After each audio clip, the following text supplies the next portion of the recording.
I'm thinking more citrus. The berry might be nice though.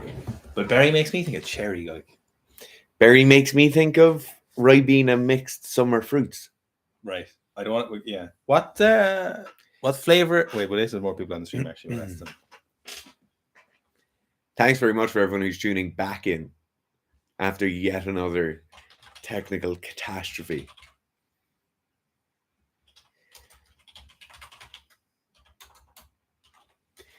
If you did have questions last time, just pop up the same questions this time, and we'll get to them as soon as possible.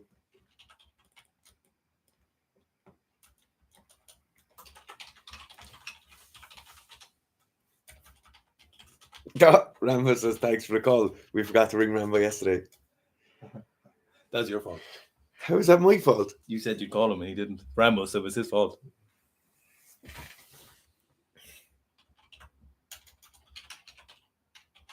Okay, audio's working now.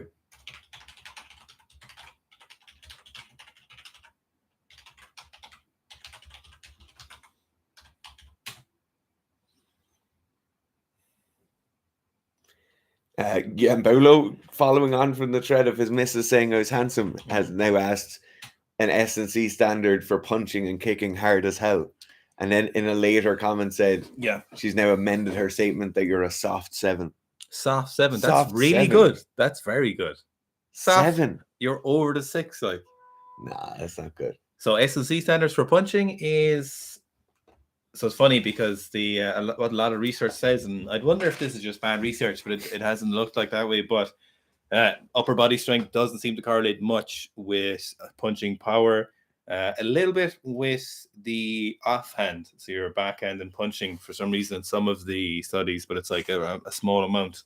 So lower body strength correlates much better with upper body punching speed. So the ability to produce power and force in your lower body, so squatting and the usual ones are the ones that seem to come up most commonly in the literature as correlating with good punching speed. So I would start with the lower body work. In terms of kicking, you're really looking at flexibility and then repetitions of your kicks. And then normal S&C work for fighters will cover most of that. There's no real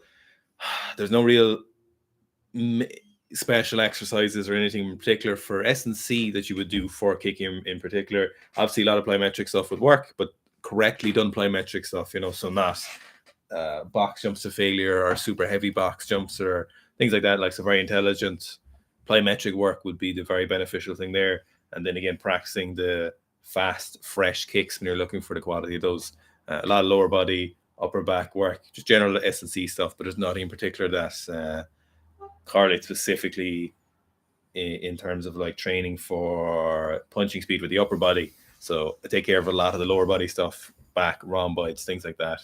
And I think you'd cover most of it with that kind of thing.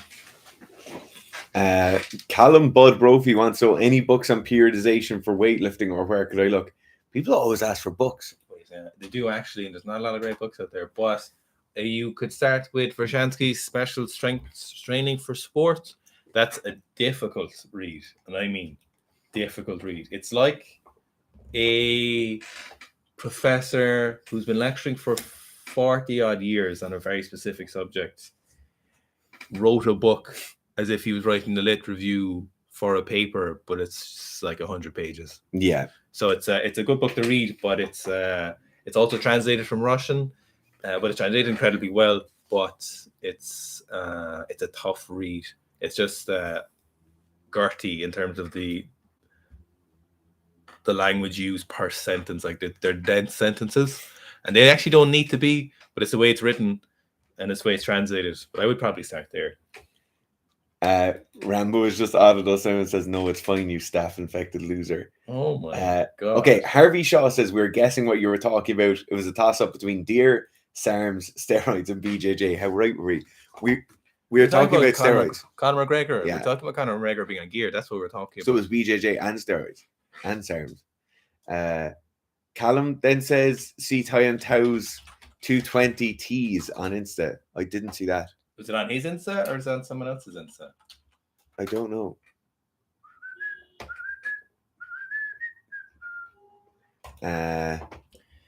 Okay. I don't like these T's lifts. KMAC 198. Quick question. I'm on the RTA back squat week 7 day 1 and it says 5x3 at 152.5. Just double checking I'm doing this right. My one yeah, that's right. So that's how the RTA works. 150 kilos or whatever is 150 kilos is no longer your max. You just have to keep going.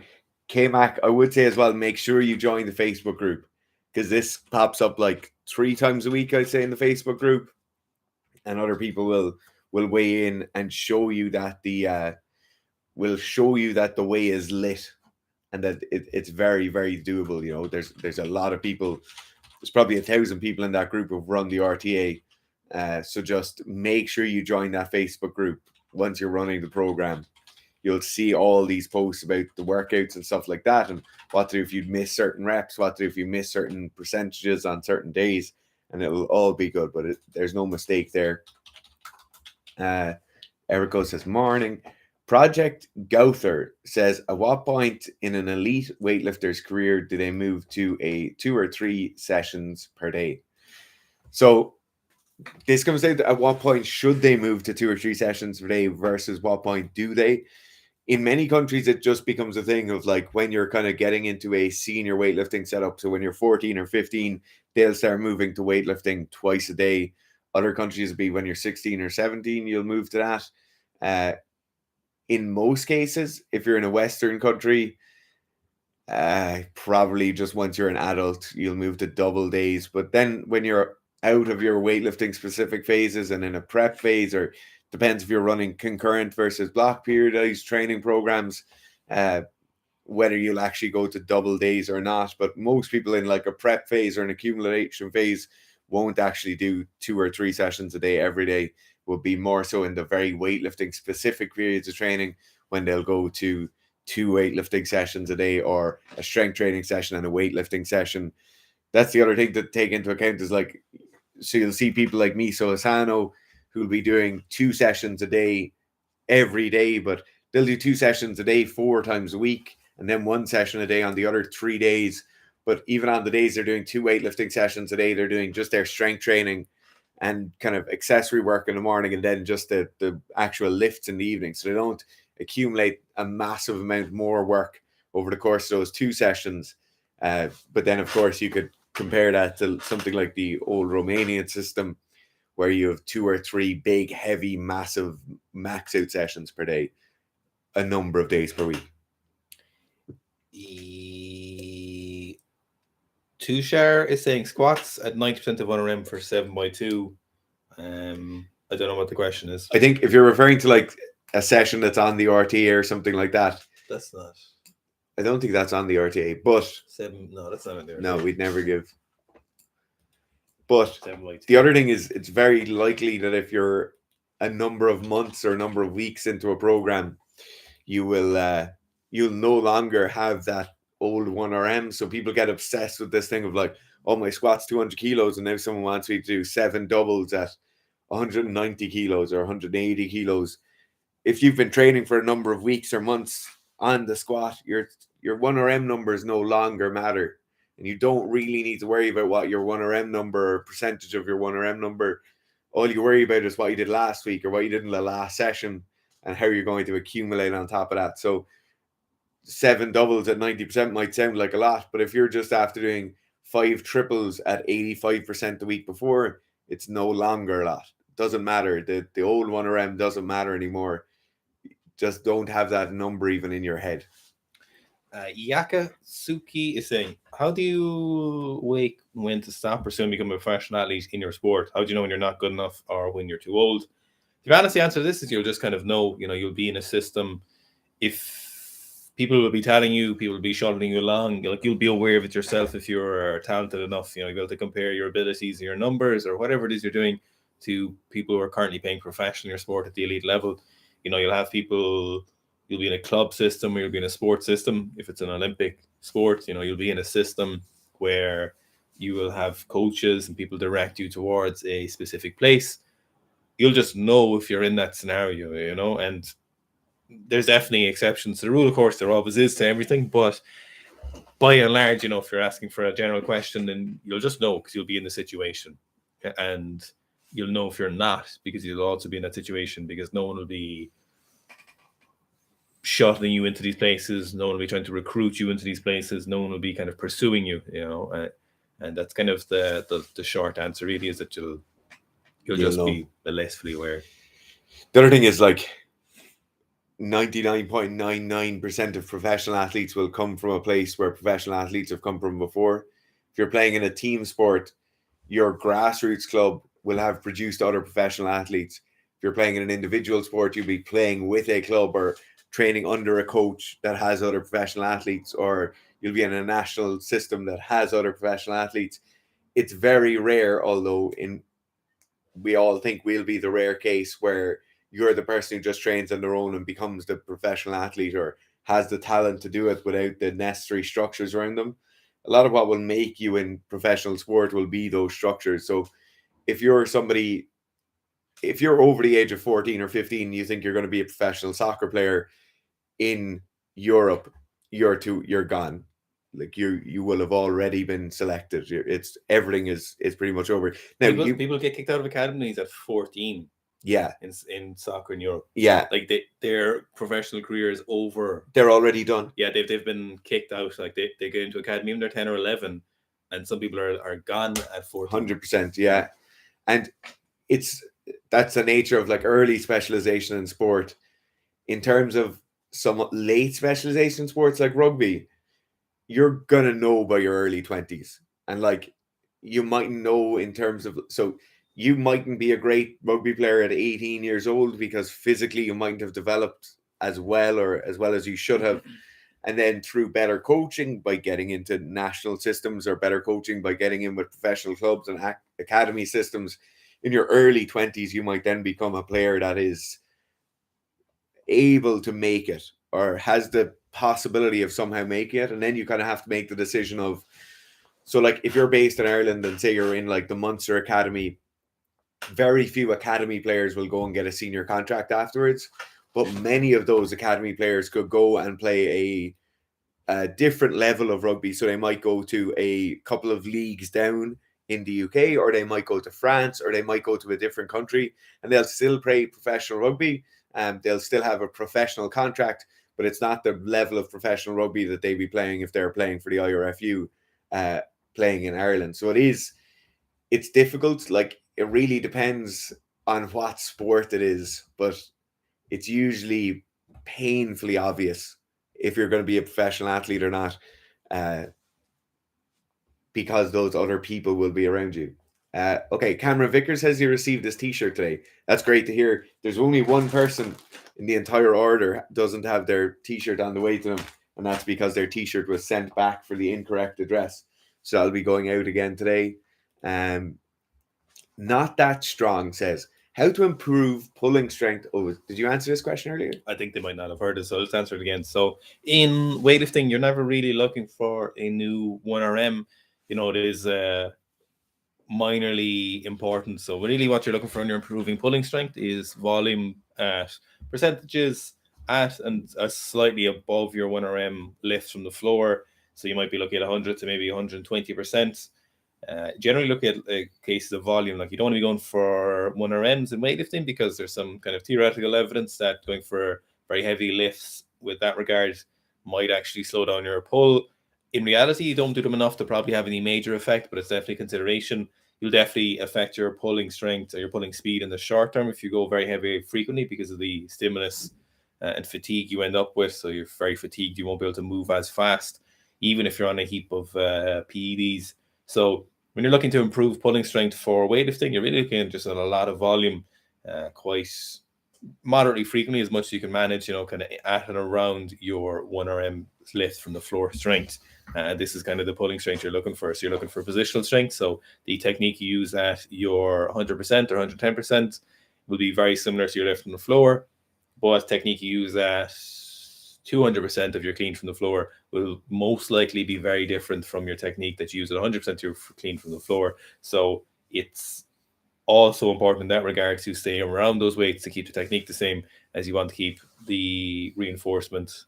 You want to keep the same angles as much as possible, and then you want to straighten yourself in those joint angles as much as you possibly can to get the most carryover, because you're looking for pulling strength for weightlifting, not just pulling strength.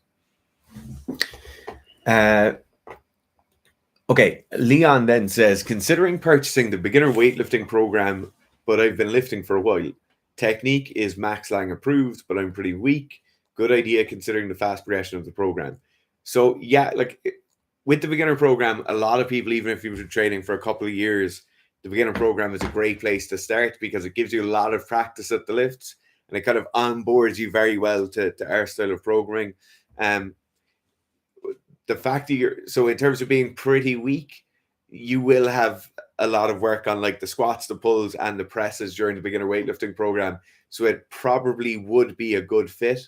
You'll just have to be careful. Like if you're coming into the beginner weightlifting program with 100 kilo snatch and 130 kilo clean and jerk, you'll just have to be a bit careful. The rates of progression are quite aggressive because they're for beginners. So it really depends just quantitatively what your lifts are at the moment.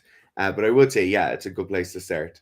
Yeah, it just depends on your numbers. If you're at the 130, it's probably a bit too much to run on the program. But if you're somewhere around like 1700 or 17110 or something like that, then you'd be perfectly fine. But if you've been lifting for 5 years, you've been stuck at 120, I would recommend weightlifting 2.0. The first block of that, the first 12-week block, will be released on Friday and Black Friday. So that is what would probably push you towards instead of the beginner weightlifting program.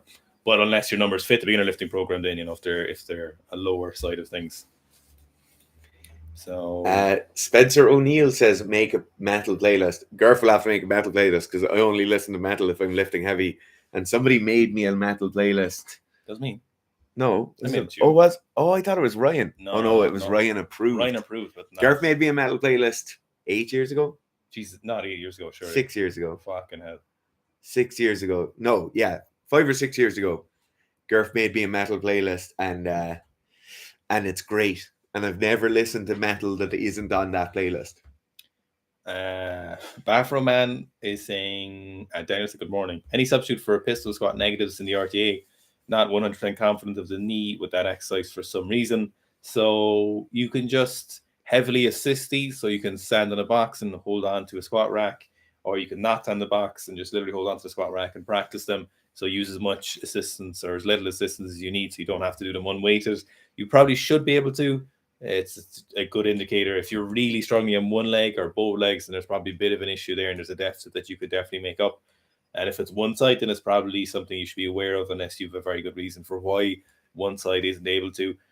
So just hold on to a squat rack pillar, hold on to a resistance band, loop between a rack, something like that. Hold on to a stick, whatever it is. Just hold on to somebody, hold on to your training partner, whatever it is, just to use as much assistance, and then you can modulate the assistance as you get a little bit more confident with them. Doing them when you're not great at them will definitely have some benefits. So just modulate the assistance you use. Just one thing I'd add to what Garth is saying there, if your knee isn't 100% confident with something like a highly assisted pistol squat, running the RTA may not be the best idea at the moment. Just there might be an injury in the knee, or there might be some overuse in the knee. Mm-hmm. I would just be conscious of that. Not That Strong says, what do you both think of the Irish Worlds team? I think it looks strong. So I think it's Tammy, Hannah Crimble, and Sean Brown. Sorry, I was thinking of the Rugby World Cup team. No. But then I was thinking the soccer team, and I was like, are they winning the World Cup? It looks very strong. It's great to see 3 Irish athletes going to Worlds, like senior Worlds. Yeah, it's a great sign of Irish weightlifting and where it's at. So yeah, I think it'll be great. Hopefully they'll do well. You see the Irish there. Irish weightlifting. Lemke says, quick question. Is it smart to start the RTA and Sika pull a bit spread apart to not have the hardest parts overlap in season? So it depends what season you're in. Like if you're in a rugby season or a soccer season or something, I wouldn't be running those two programs at the same time in season. And certainly I'd be trying to spread those apart when you're in season. Then you could run them stacked when you're off season. In terms of the hardest parts overlapping in the program, they're actually written to be run on top of each other or concurrently. So the volume accumulation phases run in the same period. The tapering off runs at the same time and at the same kind of progression. And then most importantly, those 2 weeks at the end where you finish the RTA and now you're just doing the pull, that makes a massive difference to people. So running them stacked is very good, but if you're in season in sport, I'd probably just run one at a time. Daniel Clemens is asking, if I struggle to gain weight, even if I stuff myself, should I eat more calorie-dense foods, pack a muffins an extra day? Your general thoughts on that would be appreciated. You eat as clean as possible. So the really thing you have to do is be tracking your calories and consistently getting. So if you're eating 3,000 calories a day and you're weighing yourself every day and you're not gaining weight after a reasonable period of time, then you just have to eat more calories and be super consistent with it. It really depends on kind of what religion of nutrition you subscribe to, you know, like your macros, you just care about calories. Are you vegan? Do you do carnivore? Is it keto? Like, it all depends on that, you know, and it's it just really depends on what it is you do, you know, because diets are something that are very personal to people in terms of what they want to do and what they feel best with it, etc. So tracking what you're eating regardless of what diet you're doing, and then consistently hitting it is the most important thing for gaining weight, you know. And if you're not gaining weight, then it just means you're not eating enough and you're not eating enough consistently. And like, that's really the only answer to the equation, is you are just not eating enough, and not eating enough consistently is a big thing. There's no other shortcut to it, you know. That's it's the opposite. If you're trying to lose weight, it means you're just eating too many calories for the by and large for the most part. So same with gaining weight. So a lot of the time we get questions about that, like it's difficult for you to gain weight, or it's difficult for me. I'm so full. Every time I try and eat more food, I'm so full. Like adding an extra meal per day would be an extra 800 calories, which could conceivably be enough for you to gain weight if you did that every day consistently. And that extra meal might be like really simple, just like one microwavable meal that would work for you. And that would probably be pretty easy on your stomach as well, you know. Like the thing you'd have to consider is you're just going to be uncomfortable if you're trying to do this, and it's not. A lot of time people are like, oh, I just struggle to do it, it's I'm a hard gainer or whatever. It's really not. It's just you haven't gained the ability to do it yet. In terms of the calorie dense foods, some people will react really well to like high fat foods. So you get someone, and if they have 2 extra tablespoons of olive oil every day, so like when they're eating rice, they put olive oil in the rice, eating potatoes, they put olive oil in the potatoes, and that increase in calories could be enough. Or you could have somebody and their aim might be just 2 tubs of peanut butter extra per week, costs almost nothing. Like you could probably get that for €5 extra per week, and that would definitely be enough calories to get them over the line. But some people don't process fats very well, and that's a difficult thing to do then, because obviously they're the most calorie dense of calorie dense food. So it is a thing of like, if you're really actually eating as much food as you can physically handle in your system, you then need to look at those certain kind of calorie dense pieces and see where you can bring them in. Also, a lot of time people think like, oh, I eat ice cream every night, and you might only be eating like 400 extra calories of ice cream, which probably isn't enough. If you're not actually eating enough food in your normal diet, you eating half a tub of Ben and Jerry's or something every night isn't going to do what you need it to do, aside from it being bad quality and spike your insulin at the incorrect time, or all those other things that people consider with their diet. It's just that actual quantity of calories is what you need to make up, and just find something that works for you. I can't emphasize that people can't gain weight. I say I could get to 110 in 3 weeks, 4 weeks if I wanted to. Yeah. No bothers. It's a skill Yeah. we spend a hard time acquiring. You're on Top Chat. No, I was on live chat and it changed to Top Chat. Joe, when you pop out the chat, it changes to Top Chat too. That's not okay. Okay. Tushar then says, I was given 7x2 at 90% on the squat in final block of Clarence's powerlifting program. That's very expected. If you're in the final block of a program, you're probably like 3 or 4 months in. If you're not able to do multiple sets of doubles at 90% after 3 months of training, something has gone awry. Kevin got his pants very comfortable, ass looking great, but there's really program on the site to bulk out the gusset area. Apparently stem cells. Regenerative doctors use stem cells, apparently. Yeah. Alex is saying he's on the water cut for the 3rd time, and he's averaged 3.4 kilo loss, currently sitting at 3.8. 3.4 on average. That's really good. That's great going. Are you using the template we outlined, Alex? Yeah, or are you using a different template? He was, Yeah.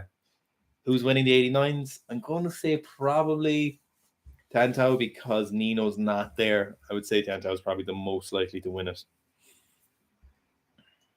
Is Worlds in Colombia? Yeah. Oh, how come Nino's not at Worlds? He's just apparently injured. Oh. George Kinnell says, oh, it's already been answered. Connor Smith says, well, lads, I bought 2 pairs of training pants from you, but you sent 3. Do you want me to post it back? No. It's okay. Keep them. Enjoy them. The ghost of Jim. Do you know who it is again? Who is Jim McKnight? I'd love to know. And more importantly, who is Eric Bugenhagen? I'd love. This is like Zach or someone. I'll bet you. Ops on the best heel squats for powerlifting, leaning towards LL2 Legacy Lifter 2 because they're on sale for. Oh, get the Legacy Lifter 2. If you get them for £80, they're great. 100%, yeah. 100 definitely for squatting as well. Billy Porter is saying he's at currently. Oh, Billy Porter. Oh, was that Billy Porter that's the beginner program? No, or was that someone else? No, it was someone else. Oh, Billy currently at 80 and 110. What program would you recommend? Billy, I would say just wait for Weightlifting 2.0. Definitely, I'd be confident in recommending that for sure. While we're on the point, this Friday we have a Black Friday sale coming up. So there's going to be a sale site-wide. It's the only sale we do every year. There'll be some new programs for sale during Black Friday, and there'll be a few hoodies. Now, the hoodie supply is really limited. It's not like the last merch launch where we had a lot of stuff to go. So do just be tuning in on Friday morning when those hoodies go live. There's just a couple of boxes of hoodies that we got from our producer, so they'll be there as well. Okay. John J says, so John J, if you got the confirmation, if you want, just email us and we'll check where your order is. It's on the way to you. So just send us an email, John J, because I just had a quick look and there's a number of Johns with J starting second names in the order list. So just send us an email, we'll get you sorted. Hakon is saying, should you or can you do anything besides the rotating or back squat program? So plenty of people do weightlifting, powerlifting, their field sports, combat sports, fencing, anything. People do it. You can do anything with it, you know. It's just recommended that if you are really trying to prioritize the back squat, then you reduce the magnitude and volume of the other things you're doing if you want to make the most amount of progress in your back squat. So if you just want to improve your back squat as much as possible, you would limit the amount of other stuff you're doing to really improve the kind of the gains you'd make in the quality sessions you're doing with the RTA. But you don't have to just do the program. You can do other things with it, absolutely. And it was written with that in mind as well. At 7 a.m, Brandon Paris is saying, but I bet he's not in Paris. He can't be in Paris at 7 a.m. Thomas Andrew saying, how often would you guys recommend something to do mobility work to improve mobility? All the time. It's literally just about to shout all the time. You can do, so certain areas are way more sensitive to the mobility or the range of motion work than others. If it's something like your ankles and you're trying to gain mobility through that Achilles tendon unit, you could probably do that 3 times a day for 4 months. Oh, sorry. I misread the question. I thought he was asking, how often do you get some mobility work? How often is the solution to improve mobility to do mobility work? I thought, because there's a lot of people at the moment who I try to convince you that you don't need mobility and you just need better quality movement and you just need to do different exercises. Sorry, that's why I was laughing. I misread the question. I thought it was like, when someone has weak quads, like, what is your solution, you know? Back squats. I thought it was like, when you have mobility issues, is your solution mobility or is it something else? Because there's people out there who try and tell you that, and there are people don't do real sports. They'll try to tell you that. No, so frequently, yeah, like Dara was saying. It really, like, you want to hit it as hard as you put. Like, you should be probably sore or uncomfortable all of the time. If it's something like the ankles and you're really limited in the ability to do your sport without it, like, so if somebody wants to start weightlifting and they can't get into an overhead squat or they can't get into the correct positions because of ankle mobility, it'll take a long time before they'll actually be able to do weightlifting until they gain that requisite amount of mobility to get there. So you want to hit it as often as possible. It's not like other training where you're like, people will disagree whether you're adding on length to the end of muscle fibers, whether you're just relearning a motor pathway, whether you're disincentivizing that inhibitory pathway, whatever is, whether it's just proprioceptive feedback goes on or alteration proprioceptive feedback goes on when you're static stretching, whatever it is, it doesn't matter. The more you do static stretching, the more range of motion you'll gain. And if you're playing the sport while trying to gain range of motion, you have to run that calculation of, okay, all this hamstring stretching makes me very, very sore, but I'm going to gain it back here on the other end. If you're somebody who's going to be sprinting 3 times a week, you can't stretch your hamstrings for 20 minutes twice every day, because it's just going to put that unit under a bit too much pressure, and you'll have increased risk of injury because of that. But you can certainly stretch them every single day, and maybe twice on the days you don't train. So you want to run that as hard as you possibly can for as long as you possibly can until you've gained the requisite mobility. Also remember as well that most mobility or certainly static stretches are essentially just isometric muscle contractions. They're not something in a different realm to training. They're not. I don't know what people think they are. Like, I don't know what people think.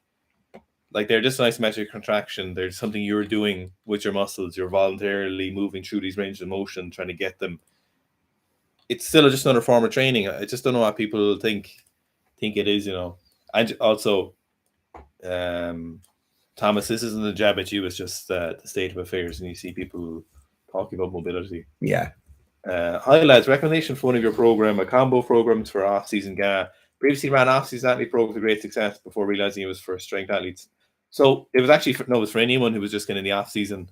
I think it's just the way we call the program, or we need to change the wording of it, because it's for anyone who's in the off-season. So plan doing, if you ran it before, just run it again and run the second block a few times. So if you're in the off-season at the moment, so you're probably starting in January again. So you've got probably 5 or 6 weeks. So, and maybe you could probably run, if you ran the 2 blocks, that would be 8 weeks total. So you could probably run a bit of into January as you're still kind of getting back into shape with probably training and stuff. So I would just run block 1 and block 2 of the off-season athlete again, and you'll be perfectly fine. If you need to update your numbers, just email us and we'll send you an updated PDF. But that's probably it, to be honest. That would be the most applicable one for sure. Fazalinas, greetings from Malta. Still shocked the IPF Worlds is happening here next year. There are like 3 powerlifters in this country. Maybe it's that money, like the Qatar soccer thing. Also, Malta, very favorable tax rates. Yeah. Any suggestions to help with my bitch back pain? Is pretty consistent, so started going to the Cairo. Just with our recommendations, always see someone who is qualified. We're not.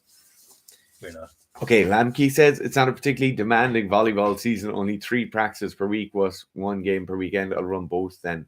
Okay, just be conscious. Be conscious. Like, volleyball obviously isn't a contact sport, but you do have a lot of that kind of plyometric movement. You have a lot of jumping and landing. So just be conscious. You don't want to be going into any of your sessions not in the best possible shape to go into a session.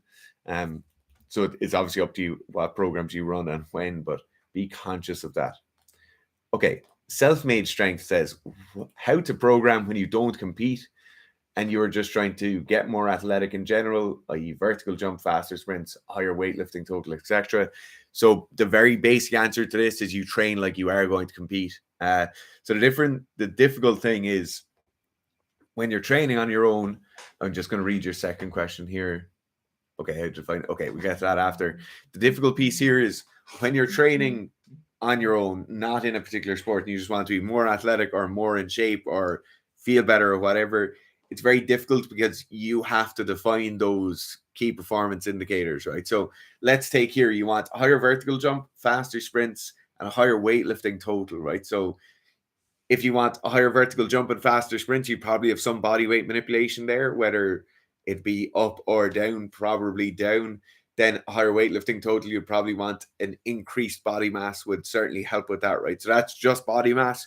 2 of those things are non-congruent. So to get a better weightlifting total and to get a higher vertical jump probably aren't congruent at the very, very far end, at the tapered off period of the program.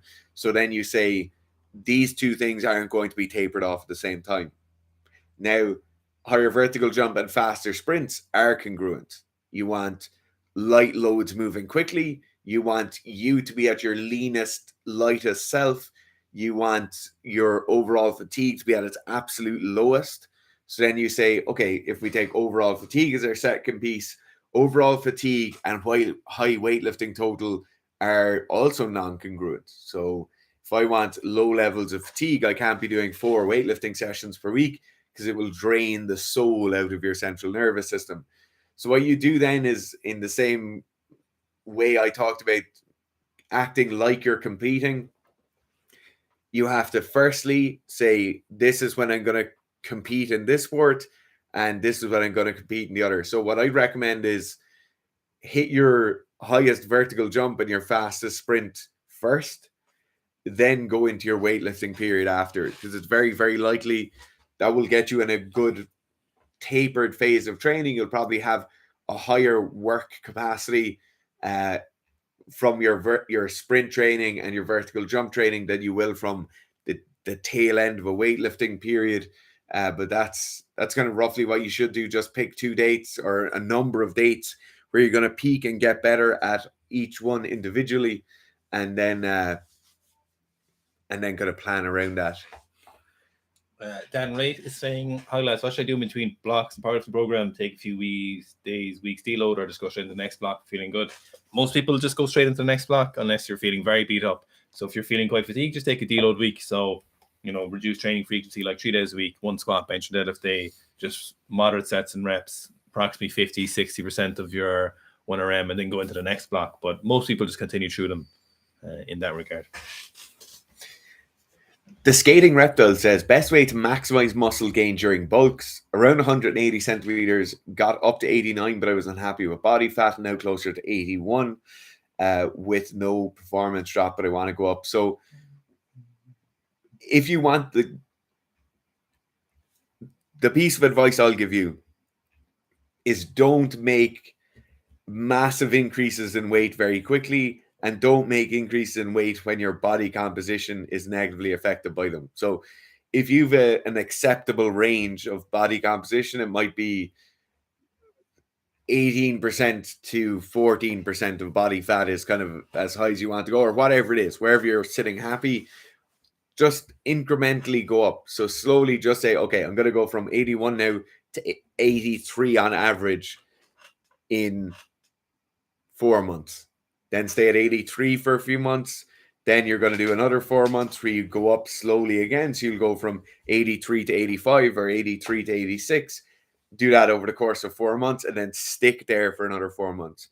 These plateaus in body weight are really, really important to ensure you're maintaining good body composition, and to just make sure that proprioceptively you're getting used to the weight you're sitting at.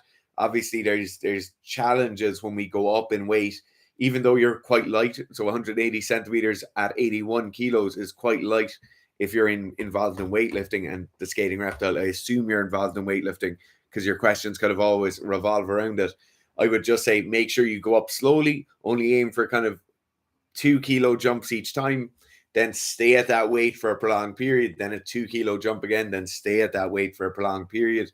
Make sure you're weighing yourself every morning, and you'll be good to go. He also said, Fitz was right about Thailand. There right now, great food on the way in, on the way out, ... Go Loser just put up a 250 clean deadlift, and he looks very jacked. Oh my god. He's got the pec striations again.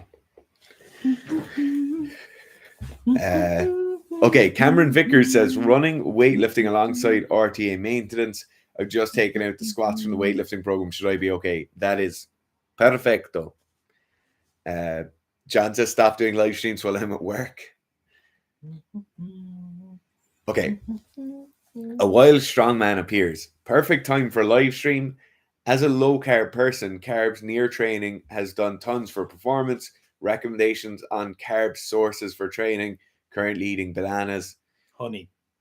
Do you like honey? I go with honey, yeah. You're probably the best. You've just zero fiber. Most carb sources have a lot of fiber in them. So if you're looking at like fruit, obviously you can go with like gummies and stuff, but if that's your only source of carbohydrates in your diet, that's probably not the best option for looking for, like sweets and confectionaries and stuff. So I think honey be your best bet there in regards to carbohydrates. If it's close to training purely for convenience, I like drinking carbohydrates. So like 30 or 40 grams of sugar through like a Lucozade or a Powerade or something like that. It's just very, very easy to get in.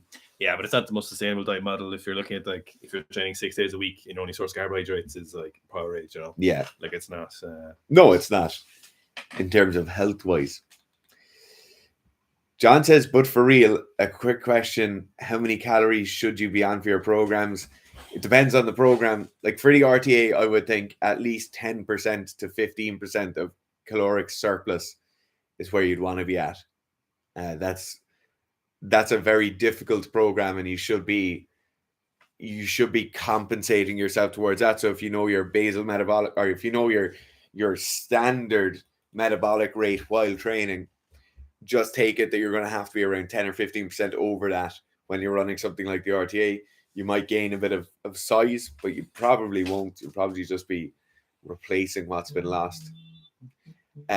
Scott Oxlade. So Scott, we don't do any we don't do any injury stuff. So he's asking wrist pain while snatching. We don't do any injury stuff. Sorry about that. Tashur says, love your content. Thanks, Tashur. Or Tushar. Zachary is saying, get the training, lads. The high bar video where you call up your depth was fucking hilarious. Very nice start doing quad squats too. Started. Nice. Hope they helped. Micro Mashington said, love your video. Love you guys. I have a problem with confidence getting under cleans. I pull the bar high enough, but sometimes I sort of panda pull it and don't even get under. Any tips? We have a video coming out today on confidence getting under the barbell and snatching. So Micro Mashington, who's from Philadelphia, USA, and you're asking how to overcome this, it's you are asking this question around 6 hours too early, but you'll have a very in-depth answer later on today. So Zachary saying, best ever, love your energy, Sika voice. Thanks, Zachary. Thank you. Aries Oosh is saying, legs. Why is leg strength so paramount in any power output? Even things you initially wouldn't think have a massive input, like punching. So if you kind of imagine your own body as a weight you're lifting, you know, and if you imagine something like if someone went to a deadlift competition and you had to deadlift 100 kilos for repetitions to win the competition, or you had to move 100 kilos as fast as possible, it's probably better when there's so you go to deadlift competition, you have to move 100 kilos as fast as possible.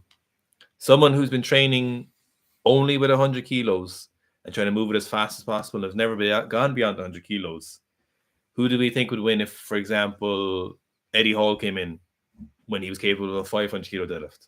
So who's going to move that barbell faster, you know? And that's kind of how you should probably think of your body weight in some ways. It's your ability to efficiently move those muscle mass in your joints and all their soft tissue. Now there's like kind of asterisks and caveats to that because the type of tissue you have, like the muscle fibers you have, will dictate how fast you have. But ultimately, the leg strength is something that does come into it, and you know, a lot of your muscle mass is in your ass and quads, you know, across your entire body, unless you're very strange. But in reality, most people, like large percentage of that muscle mass is in the lower body, and most sports are done via contact with the ground through your legs. There is jiu-jitsu is probably one of the very few, or wrestling where you're on your back in some fashion, but running, jumping, throwing, colliding with people, punching, kicking, your legs are transferring force or producing a lot of that force, you know. So your ability to be strong with your legs is in part very, very related to how powerful your legs are. Now, it's not the only thing, because if you only train the trait, you will not fully develop the kind of velocity aspect of your legs, which is where that kind of force velocity curve comes into a lot, and we've talked about that a lot. So it's you just kind of have to think of like your body as a separate weight, and who's going to move this weight fastest if you have a huge deficit between your maximum and how little that weight is that you need to move, you know. So kind of like that 100 kilo deadlift, like that person who's only ever deadlifted 100 kilos isn't going to be able to move it as fast as Eddie Hall or Haftor, or someone who can deadlift 500 kilos or more. actual random says for athletes training jumps and sprints, which would you say is the best variation of clean to use? So hang clean versus power clean. We would probably for block cleans. Block Yeah. cleans from like the knee would be the best, or block cleans from below the knee would be best for athletes, because usually what happens is athletes when they pull from the floor don't have great positions, and then usually athletes when they pull from the hang clean can't either get heavy enough, or they've even worse positions, or it's very hard for them to do multiple repetitions, or it's not safe for them to use straps in the hang clean. So it'd be block power cleans would be the best. I certainly would never do a full hang clean with athletes. I really like block. So blocks just below the knee, power clean, but the power clean we're catching that as close to parallel as possible, because I really like that immediate braking force as well that you have to generate when you're doing that. So that's what a lot of our athletes going to move towards. Self-made strength says, second question, if I could be so lucky, how would you define athleticism? What would you do to develop someone to be the most athletic possible? Training modalities, movement selection, programming. It's difficult. It's difficult because I know a lot of athletic people who are very, very, very different in terms of their fitness. For me, athleticism is your inherent talent as an athlete. So like your genetic traits. And then training someone then depends on the specific thing they want to be trained in or they want to be good at. You know, a great example of this is if you go look at Clarence Kennedy rowing on the in Romania when we were there 2 years ago or 3 years ago, more probably 2018, was it 4 years ago? So if you go look at them where Clarence is rowing, and it's not the best rowing form. We're only bringing this up because we're watching it the other day. But whereas if you look at like Clarence snatching 190 odd kilos or tricking or something, we can see, you know, you'd certainly never say that he's not a very, very, very athletic person. Maybe one of the most athletic persons doing anything athletic. But athleticism for me is just that kind of inherent ability, that the talent they were born with. And it's not something you train per se, because you train for specific things as such. Yeah, you're using that athleticism while training. I think there's definitely an element to like skill learning and stuff like that, as well as like non-athletic people. So non-athletic people don't tend to learn skills as well as very athletic people do. It's probably down to a number of things, like obviously the genetic component, but also the amount of sports that people play, the amount of different activities people do when they're growing up has a massive influence on that. If you were to ask me to come up with a test to see how athletic someone was, you definitely have like some sort of squat in there, some sort of throw in there, some sort of run in there, and some sort of jump in there. That would probably be. I don't know, would I have a throw in there? Just for power, like maximum power they could produce. Yeah. Joe, like a weighted implement being thrown over their head. Yeah. You know? Yeah. Running. I'd say like jumping. A 400-meter run. Throwing. A 5K run. Maximum back squat. High bar. Below parallel. I'd probably have a deadlift in there. Yeah. But then are you hitting the same thing with the squat that you're hitting with the deadlift? I think you're more likely to see someone with raw athletic talent have a better deadlift, because there's definitely some skill in the back squats. You know? Like I don't know. You know, hear stories where like, I suppose, you know, hear stories people like, I don't know, Brian Shaw could squat 500 pounds the first time. You're like, could he though? Yeah. But at the same time, I could squat probably 140 the first time I did back squats. So I mean, but I was 70 kilos. So what if I came to the gym and was 100 kilos the first time? Could I have squatted 200 kilos? I don't know. Yeah. Maybe it's but I'd probably go with the deadlift. Diamos says, Garth, when will you hit 200 kilos? In body weight, you'll probably get there fairly soon. 200 pounds. Hey. There's a big trip planned next summer, so we'll see. What a little teaser. To maybe an Asian country with a certain previously mentioned athletic person. So we'll see. Okay. Micro Mashington says, disadvantage of extremely long femurs and arms compared to my torso. You know how to overcome them. And how you overcome them is by getting very strong legs and a very strong upper body. That's the Because get big and strong. yeah, like lots of pressing, weighted push-ups, weighted dips, big strong back, big strong legs, big strong pull will be the best way to overcome this. See, it's like if you were trying to do like I don't know, jiu-jitsu or something, it'd be very useful. But for weightlifting and stuff, just really strong in the classical assistance work, frequency of pushing and stuff like that. Ethan says, following on from my ankle mobility question, what ankle mobility exercises would you recommend for squat? Cheers from Australia. So I like two ones in particular. The first one would be find a step or a concrete block or something you can stand on. If I use my box of labels here as an example, I'll then put my foot on that, allow my heel to hang down, and then I'll hang on that for a long time. The advantage of that is it's easy to add weight to that. You could just hold on to a kettlebell or hold on to a few plates in front of you. You can stand in that relaxed, straight-legged or bent-legged position for a long time. You can easily do your 2-minute holds there without a massive amount of energy expenditure, and they work very well. I then combine that with a more serious, so you can do that straight-legged and bent-legged, where you push your knee forward over your toes and stay in that stood-up position. I combine that then with somebody sitting in the bottom of a squat and putting a 25 kilo plate or a number of 25 kilo plates on top of their knee, and then pushing with their torso to get that knee as far out over the toes in that bottom squat position as they possibly can. That's obviously an exclusively knee bent position, but that combination of both of those works very well. Combination of both of those with some myofascial work, like getting the barbell like a rolling pin, and when you're just in that kneeling down position, rolling out your calves and Achilles, combining those with the stood up one and the bent knee one, particularly if you're doing some PNF style stretching in those, will be very, very effective.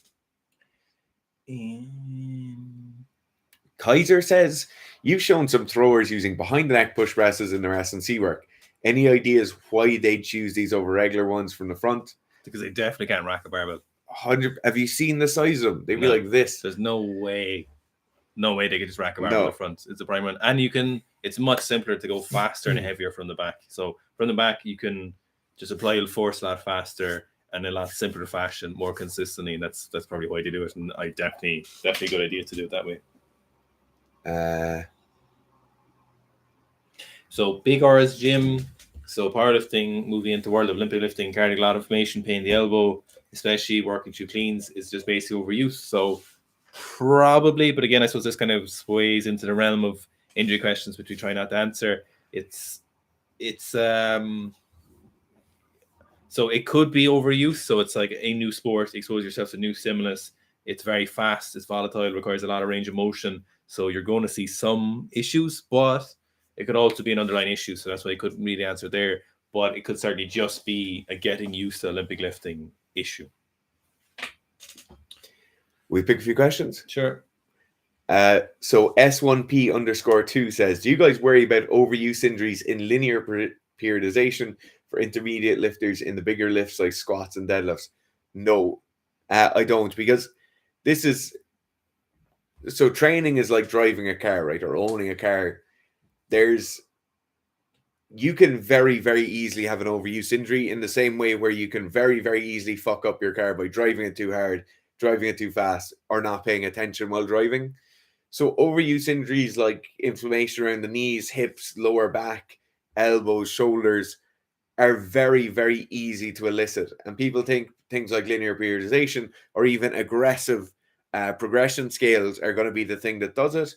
In reality, it's not paying attention while you're training is the thing that does it. So like if you can run very aggressive progression scales, very aggressive linear progression scales, and not have an overuse injury or an issue with overuse injuries if you are fully paying attention to your recovery, fully paying attention to how you're progressing each week and the mode in which you're progressing each week. And then obviously being intelligent about those things. If you're tired going to training, or if your workload in professional life increases and you now no longer are able to sleep 8.5 hours per night, but now you're sleeping 7 hours per night, or if your nutritional intakes are poor, or if you've general increases in stress, you should be able to say, this isn't possible for me right now. In the same way where if you're driving there, like acute injuries will always happen, right? But if you're driving down the road and you get a blowout on your tire because your tire was worn down 10,000 miles ago and you should have got them changed 6 months previously, that blowout is your fault. You're driving down the road. You're probably ignoring some signs like the shaky steering or lack of grip while you're braking. And now you get a blowout and suddenly you have an overuse injury. Overuse injuries, by their very nature, don't just come out of nowhere, right? Now, acute injuries always happen in sports. They're part of sport. We can't stay away from them. They will always be there. You will always have a broken bone, a popped tendon, something like that in an acute setting. Chronic overuse injuries happen because people don't pay attention to the signs. They're not intelligent when the signs appear, and then they get inflammation in their knees or something along those lines. Matty G. Cole said, who's your favorite lifter right now? I'm probably going to say Nino is probably one of my favorite lifters, active lifters. And then Toma probably is still. Toma's definitely up there for me. Famous side, yeah. A wild Charmaine Pierce said, any strength hypertrophy tips for people with a very high positive ape index? I'm plus 5 inch personally. So I'd never heard of the ape index until I could. What is it? It's like your wingspan in relation to your height. So for strength and hypertrophy training, it doesn't really matter that much. For weightlifting, it'll be a little bit different, but there's no real caveats that you need to make for strength and hypertrophy training, or if you're doing strongman, for instance.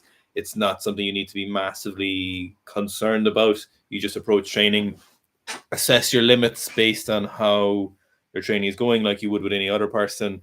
Assess your ability to do things, make reasonable jumps, do things that you're worse at and try and improve those. You know, there's nothing really that you're like, oh, when I have someone with super long arms, we've got to do a load of this, you know, or we've got to do a lot of this work. If for weightlifting, sometimes it's a little bit different, but even then, you still just have to do the same things, but try to work harder on them and accept the limited progress you might make in weightlifting, or the marginal change in progress. But for strength and hypertrophy training, there's nothing really that's massively jumps out, to be honest, in regards to having a huge wingspan. Red Litter Christ says, Go on. How talented should someone be to survive small off? To be honest, you don't have to be talented at all to survive small off. You just have to have enough drugs. Problem with talent and like surviving programs or genetic talent and getting through a massive amount of training is people who are more talented lift bigger weights faster or lift them more aggressively, and they have issues with overuse as well, you know. So like the talent thing isn't necessarily a massive thing for Smolov. Like if Gerf tried to run Smolov versus me trying to run Smolov, our input weights would be so utterly different, and the weights Gerf would have to lift every day in training would be so utterly different. The talent doesn't really come into it. Now, there's definitely an element of genetic talent to be able to keep up with very, very aggressive progression scales, but mainly for something like Smolov, it's just drugs. You just have to take enough drugs to do it, and then it'll be effective. Do you think Joe Rogan is the person's face is most tattooed on other people? Yes. Oh no, maybe like Che Guevara or Jesus. I'd say Joe Rogan more than anybody. Jesus is on a lot of people. People wouldn't go, oh yeah, maybe. Jesus is on a lot of people. I'd say Joe Rogan would be up there. Definitely people alive right now. Yeah, I'd say it's like Rogan could be on as many people as Jesus' tattoos. No one gets Che Guevara tattoos, do they? Oh, they do. They don't. Not anymore. Not anymore. Surely not. But tattoos don't go away. Tattoos aren't just for Christmas. But he's only a big old racist. Don't people know that? He Kayari says, Nino. Something in Russian says, why don't you all shave? I just like this. I shaved a few weeks ago. My face was so cold. I haven't shaved since 2014. Gareth is hiding a dirty secret under his beard. 2015. Sorry, 2015. Yeah. The last time you shaved? No. I'll shave down to like quite tight stubble fairly regularly. It's a jarring entrance in the morning when you come in when you've shaved. Matty Gok. Matty, I have no idea how to pronounce your name, Matty Go, says, what sport would you say is the most synergy from weightlifting? Judo, calisthenics, rugby? Weightlifting? From weightlifting, probably just something like throwing. it's difficult. Weightlifting, if you're like a weightlifting athlete, you can't really slot into, you can certainly slot into something like throwing, but anything with like anything with any element of like conditioning or something like that is going to be very difficult for you to slot into. Now, you could slot into a sport like CrossFit, and it will take 2 or 3 or 5 years to get good at CrossFit, but you'll undoubtedly have a massive advantage because weightlifting is a component like that. But if you were in Paris and somebody says, "Oh, you have to be an Olympic athlete tomorrow," you'd probably put a weightlifter in with throwers because you couldn't really put them in somewhere else. Yeah. Thanks for watching, guys. It's been a pleasure. Black Friday sale on Friday at 9 a.m. GMT. Also, I said that video will be coming out this evening, but it will actually be coming out tomorrow evening because this video comes out today. So, as everyone knows, there's a Sika Strength video all the time. Thanks, guys.